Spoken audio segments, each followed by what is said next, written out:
lo vi in run sang ron lo yin yan kan nen ton cha ki tlang rel thang po don lo vi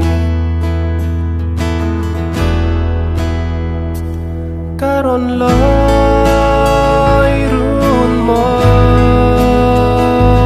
karon loi run moi karon loi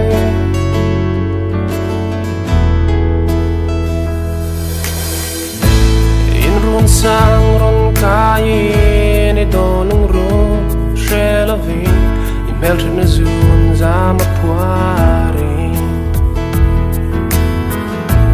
in run sang ron loyin ka don nugru lan sein mangai na part lan dun turi karon loy run moy karon loy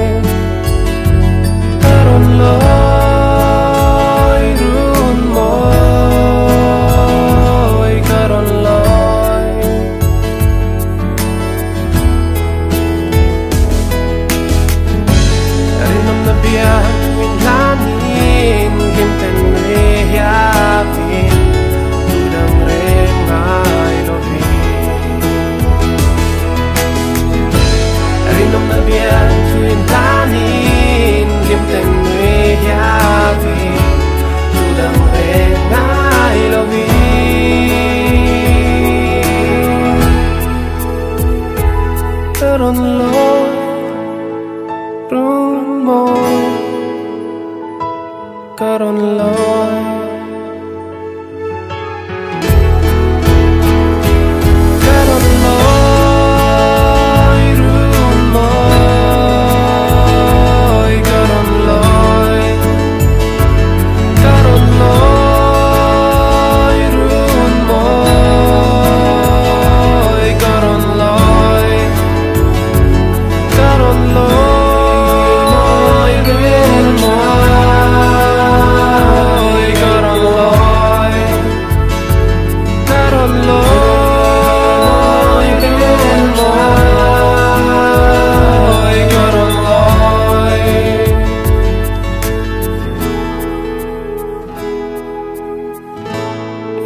sang ron kai ni dolung ru shelavi